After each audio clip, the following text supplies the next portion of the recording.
वर्तमान Mahavir open university Kota ने एक बड़ी अपडेट दी है। जिन लोगों ने 11 सितंबर को एमएससी का जो इंट्रेंस एग्जाम दिया था उस इंट्रेंस एग्जाम का रिजल्ट जारी कर दिया गया है, आंसर की जारी कर दी गई है।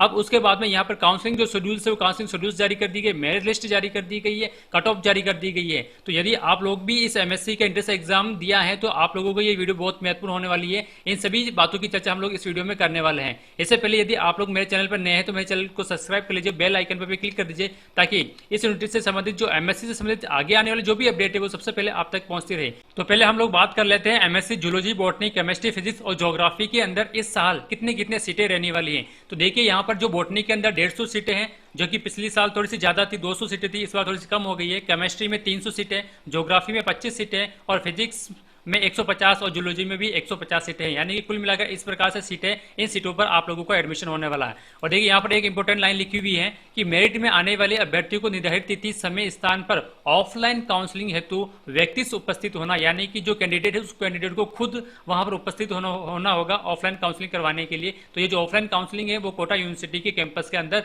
होगी। तो ये यहाँ पर मेरिट लिस्ट के बारे में हम लोग जानकारी प्राप्त कर लेते हैं। देखिए मेरिट लिस्ट आप लोग जो वर्तमान यूनिवर्सिटी की जो ऑफिशियल वेबसाइट है वहां से भी आप लोग डाउनलोड कर सकते हैं। मैं आगे बता दूंगा किस प्रकार से आप लोग डाउनलोड करना है। तो फिलहाल ये देख लीजिए जूलॉजी की मेरिट लिस्ट है। अब जूलॉजी की मेरिट लिस्ट के अंदर देखिए यहाँ पर जो ईडब्ल्यूएस कैटेगरी के जो अभ्यर्थी है उनके लिए जो यहाँ पर कट ऑफ रही थी, देखिए कट ऑफ देखने का तरीका मैं आपको बताता हूँ। देखिए ये लिस्ट है, इस लिस्ट में सबसे कम मार्क्स कितने हैं। जैसे यहाँ पर ईडब्ल्यूएस कैटेगरी 51 मार्क्स है, इसका मतलब यहाँ पर 51 जो कट ऑफ गई है, ईडब्ल्यूएस कैटेगरी की 51 कट ऑफ गई है। इसी तरह से आगे हम नीचे स्क्रॉल करेंगे तो देखिए जनरल की कट ऑफ आ गई। जनरल की कट ऑफ यहाँ पर इस बार 62 गई है, यानी कि जनरल के जिस कैंडिडेट के 62 नंबर आ रखे हैं वो कैंडिडेट का सिलेक्शन हो जाएगा। देखिए जनरल से ओबीसी वालों ने भी फाइट किया है और एससी एसटी वालों ने भी फाइट किया और ईडब्ल्यूएस कैटेगरी वालों ने भी यहाँ पर फाइट किया है।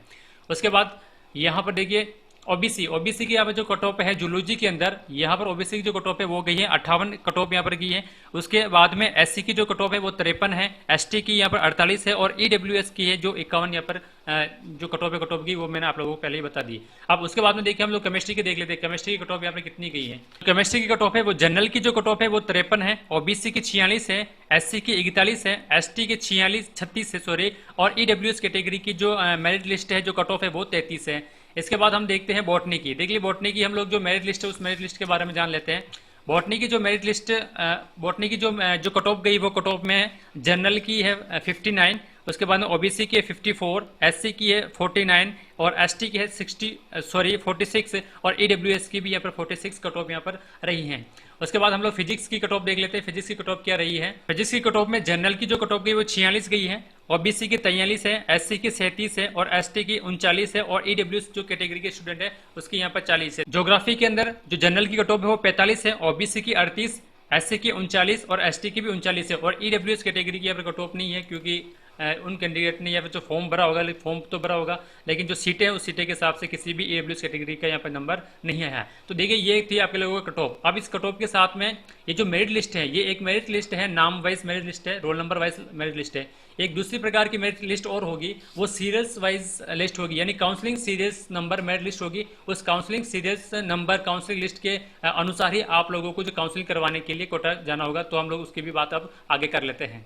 ये देखिए एक एग्जांपल के लिए यहाँ पर मैं जूलॉजी की काउंसलिंग सीरियल नंबर लिस्ट बता रहा हूँ जिसके अंदर एससी एसटी ओबीसी सारे को मिक्स कर दिया गया है। ये कट ऑफ लिस्ट नहीं है, ये काउंसलिंग सीरियल नंबर लिस्ट है। इस लिस्ट के अनुसार आप लोगों को जो मेरिट काउंसलिंग है उस काउंसलिंग करवानी है। अलग अलग दिनों की अलग अलग डेट दे रखी है, उस डेट के अनुसार आप लोगों को अपने जो सीरियल नंबर के अनुसार जाना है। जैसे देखिए ये जो सीरियल नंबर लिखे हुए हैं, इस सीरियल नंबर के अनुसार ही आप लोगों को काउंसलिंग करवाना है और जो डेट दे रखी है उस डेट को आप लोगों को कोटा यूनिवर्सिटी जाना है। तो हर सब्जेक्ट की अलग अलग डेट दे रखी है। तो आप लोग कोटा यूनिवर्सिटी की जो वेबसाइट ऑफिशियल वेबसाइट है वहां पर जाकर जो अपनी जो काउंसलिंग लिस्ट है, जो काउंसलिंग सीरियल नंबर लिस्ट है वो सीरियल नंबर लिस्ट डाउनलोड कर लेना अपने सब्जेक्ट की और उसमें अपना नाम और सीरियल नंबर देख लेना है। तो किस प्रकार से करेंगे मैं भी वो आप लोगों को बता देता हूँ। तो आप लोगों को सबसे पहले VMU लिख कर सर्च करेंगे तो इस प्रकार की जो ऑफिशियल वेबसाइट है वो ऑफिशियल वेबसाइट यहाँ पर ओपन हो जाएगी। उसके बाद यहाँ पर सबसे फर्स्ट वाली ऑप्शन दिखाई दे रहा होगा MSc 2022 प्रथम काउंसलिंग सूचना, इस वाले ऑप्शन आपको सिंपली क्लिक करना है। करने के बाद में आप देखिए यहाँ पर देखिए बॉटनी की merit list first counselling serial number ये रहा है, केमिस्ट्री की भी है, ज्योग्राफी की है, फिजिक्स की, सभी की यहाँ पर जो काउंसलिंग की जो सीरियल नंबर लिस्ट है वो सीरियल लिस्ट यहाँ पर दे रखी है। आप लोग अपने सब्जेक्ट के अनुसार यहाँ से डाउनलोड कर लेना है। यहाँ पर काउंसलिंग की जो प्रक्रिया काउंसलिंग की प्रक्रिया यहाँ पर समझ लेते हैं। देखिए जो मुख्य मेरिट लिस्ट है, जो लिस्ट अभी मैंने आप लोगों को बताई है उस लिस्ट के अनुसार 6 तारीख को 6 अक्टूबर को प्रातः 10 बजे बॉटनी, फिजिक्स और जूलॉजी, इन तीनों सब्जेक्ट के जो काउंसलिंग नंबर है 1 से 50, उन कैंडिडेट को 6 तारीख को उपस्थित होना है। इसी तरह से केमिस्ट्री के अंदर 1 से लगाकर 100 तक जो काउंसलिंग से नंबर वाले जो कैंडिडेट हैं उनको 6 तारीख को उपस्थित होना है। 7 तारीख को बॉटनी, फिजिक्स और जूलॉजी वाले को 51 से 100 तक नंबर वाले स्टूडेंट, और उसी तरह से केमिस्ट्री के अंदर 101 से 200 नंबर तक जिसके काउंसलिंग सीरीज नंबर है उनको 7 तारीख को 10 बजे वहां पर पहुंचना है। आप लोगों को 9 बजे पहुंच जाना है अपनी काउंसलिंग करवाने के लिए। उसके बाद में 10 तारीख को 10 अक्टूबर को बॉटनी, फिजिक्स और जूलॉजी के लिए 101 से 150 नंबर तक जो सीरियल्स काउंसलिंग नंबर उन कैंडिडेट की काउंसलिंग होगी। उसके बाद में केमिस्ट्री की 201 से 300 नंबर तक जो कैंडिडेट हैं उनकी यहाँ पर काउंसलिंग होगी। उसके बाद में 11 तारीख को जो बाकी बच गए हैं, बाकी कौन से बचे, जो एक्स सर्विसमैन है जो या फिर ज्योग्राफी सब्जेक्ट वाले हैं, उनको आप लोगों को 11 अक्टूबर को जाना है। और 11 अक्टूबर को 1 से 19 जो सीरियल क्रमांक नंबर है वहां पर आप लोगों को जाना है। अब देखिए जाना कहाँ है आप लोगों को, जाना है आप लोगों को शिक्षा विद्यापीठ भवन, वर्तमान महावीर खुला विश्वविद्यालय कोटा, पीएनबी बैंक वहां पर है उस कैंपस के अंदर ही। आप लोगों को कोटा यूनिवर्सिटी के अंदर जाना है और अपनी उपस्थिति आप लोगों को 9 बजे यानी कि 9 बजे आप लोगों को वहां पर पहुंच। देखिए गूगल मैप के अनुसार आप लोगों को रेलवे स्टेशन से लगाकर जो वर्तमान ओपन यूनिवर्सिटी है वो लगभग 15-16 किलोमीटर के आसपास दूरी है। तो आप लोग अपने हिसाब से यदि आप लोग बाहर से आ रहे हैं तो रेलवे स्टेशन से ये लगभग 15 से 16 किलोमीटर यहाँ पर दूर है। इसी तरह से मैं आप लोगों को बस स्टैंड से भी बता देता हूँ। बस स्टैंड की इस दूरी जो है वो आपके 9-10 किलोमीटर के आसपास पड़ेगा, यानी बस स्टैंड से तो 9-10 किलोमीटर दूर है यहाँ पर जो कोटा यूनिवर्सिटी है, और रेलवे स्टेशन से थोड़ा ज़्यादा दूर है, 15-16 किलोमीटर है। तो आप अपनी सुविधा के अनुसार चाहे रेल से आए चाहे बस से आए, आप लोगों को वहाँ पर 9 बजे काउंसलिंग के लिए पहुँचना है। तो आप लोगों को अपने जो मूल डॉक्यूमेंट है, जो ओरिजिनल डॉक्यूमेंट वो तो साथ में लेके जाना है। उसके साथ में आप लोगों को 2 फोटोकॉपी के सेट लेके जाना है। जितने भी आपके पास में डॉक्यूमेंट वो डॉक्यूमेंट लेके जाना है। देखिए डॉक्यूमेंट कौन कौन से लेके जाना है हम लोग आगे देख लीजिए। डॉक्यूमेंट आप लोगों को कक्षा 10 की मार्कशीट लेके जानी है, कक्षा 12 की, ग्रेजुएशन की 3 साल की मार्कशीट लेके जानी है, और SC ST OBC का यदि आपके पास में सर्टिफिकेट है तो सर्टिफिकेट लेके जाना है, जाति प्रमाण पत्र लेके जाना है। वो जाति प्रमाण पत्र 1 साल से पुराना नहीं होना। WS कैटेगरी का भी यदि आपने फॉर्म भरा है तो वो भी उसका भी सर्टिफिकेट लेके जाना है, वो भी 1 साल से पुराना ज़्यादा नहीं होना चाहिए। मूल निवास प्रमाण पत्र लेके जाना है। MSc का जो एडमिशन कार्ड था यानी कि जो प्रवेश पत्र था उस प्रवेश पत्र को भी लेके जाना है।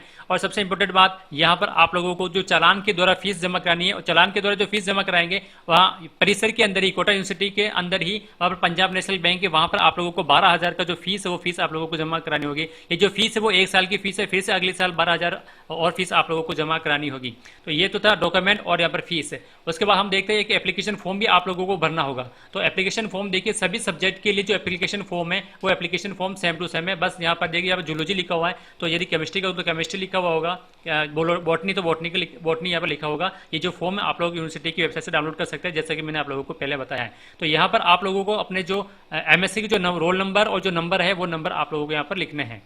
एडमिशन जो फॉर्म है वो बिल्कुल सिंपल सा फॉर्म है। देख लीजिए मैं शॉर्ट में आप लोगों को बता देता हूँ। यहाँ आपको फोटो लगानी है, यहाँ पर आपको सिग्नेचर करना है। उसके बाद में यहाँ पर आपको किस सब्जेक्ट से MSc करना चाह रहे हैं यहाँ पर आप लोग लिखना है। यहाँ पर देखिए SLM बुक्स, यदि आप लोगों को ऑफलाइन बुक्स चाहिए तो आप लोगों को यस करना होगा, और यदि आप लोग बुक नहीं ले रहे हैं और ऑनलाइन ही बुक पढ़ रहे हैं तो आप लोगों को नो यहाँ पर टिक करना होगा। यदि आप लोग बुक लोगे तो 12,000 फीस लगेगी, और यदि आप लोग बुक्स नहीं लोगे तो 10,200 फीस लगेगी।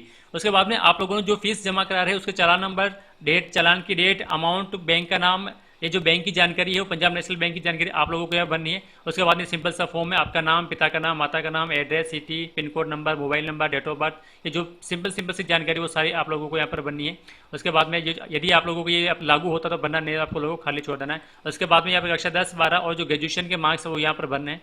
यहाँ देखिए एग्जाम सिटी आप लोगों को जरूर चूज करनी है। देखो ये जो एग्जाम सिटी दे रखी है ये आपके एरिया के हिसाब से आप लोगों को जो नज़दीक पड़ता है वो उस एग्जाम से जो स्टडी सेंटर, उस स्टडी सेंटर को आप लोगों को चुनना है। यहाँ पर आप लोग 5 first choice, second choice, third, fifth, 5, fourth, ये आप जो चॉइस वो चॉइस नंबर भी आप लोग यहाँ पर लिख सकते हैं। उस ये जो स्टडी सेंटर दे रखे उसके नाम लिखिए। फर्स्ट चॉइस पे आप लोग कौन सी स्टडी सेंटर लेना चाहते हैं, सेकंड पे कौन सी लेना चाहते हैं, थर्ड पे कौन सी लेना चाहते हैं, फोर्थ पे, फिफ्थ पे, जो भी आप लोग स्टडी सेंटर लेना चाहते हैं वो आप लोग लिख सकते हैं। अब देखिए यहाँ पर जो आप लोग जो सेल्फ अटेस्टेड डॉक्यूमेंट लगाएंगे उसकी संख्या आप लोगों को लिखनी है। जैसे सबसे पहले कक्षा 10 की मार्कशीट, यहाँ आप लोग को 1 नंबर लिख देना है। फिर उसके बाद में यदि आप कक्षा 12 की मार्कशीट लगा रहे हैं तो यहाँ पर 2 नंबर लिखना है। उसके बाद में BSc की या फिर BA की जो भी मार्कशीट है आप लोगों की यहाँ पर, उसके बाद में 3 नंबर, सेकंड ईयर की 4 नंबर हो जाएगा। उसके बाद में ये फाइनल की 5 नंबर पर, इंट्रेंस एग्जाम की जो एडमिट कॉपी इसको आपको 6 नंबर पर लिखना है। ये आप लोगों को क्रम वाइज जमानी है, जैसे ये क्रम वाइज दे रखा है उसी तरह से क्रम वाइज जमानी है और उसके ऊपर आप लोगों को नंबर लिख देना है। तो ये तो था आप लोगों की जो एप्लीकेशन फॉर्म है वो एप्लीकेशन फॉर्म आप लोगों को जमा कराना है। उसके बाद में देखिए यहाँ पे कुछ एग्जाम सिटीज भी हैं, इस एग्जाम सिटीज के बारे में आप लोग जानकारी प्राप्त कर लीजिए। यहाँ पर आपके एग्जाम होंगे, थ्योरी और प्रैक्टिकल के एग्जाम होंगे। तो देखिए अजमेर में अजमेर, भीलवाड़ा, निवाई, ये सिटी आप लोगों को दे रखी है। जब आप काउंसलिंग के समय आप वहाँ जाओगे तो आपको वो जानकारी मिल जाएगी। देखिए बैंक का चालान है, बैंक का चालान आप लोगों को यूनिवर्सिटी कैंपस से भी मिल जाएगा और आप लोग इस वीडियो के डिस्क्रिप्शन बॉक्स में भी मिल जाएगा, वहाँ से भी आप लोग उसको डाउनलोड कर सकते हैं। इसको आप लोगों को भरकर वहाँ पर जमा कराना होगा। तो ये थी काउंसलिंग की पूरी प्रक्रिया। इस पूरी प्रक्रिया में मैंने जो भी पॉइंट है टॉपिक सबको कवर करते हुए चला हूँ। इससे संबंधित यदि और कोई दूसरी समस्या तो आप लोग कमेंट बॉक्स में पूछ सकते हैं। यदि वीडियो अच्छा लगा तो लाइक करना, शेयर करना और यदि आप मेरे चैनल पर नए हैं तो मेरे चैनल को सब्सक्राइब कर लीजिए ताकि वर्तमान यूनिवर्सिटी से संबंधित जो भी आगे आने वाली अपडेट है वो सबसे पहले अब तक पहुँचती रहे। Thank you.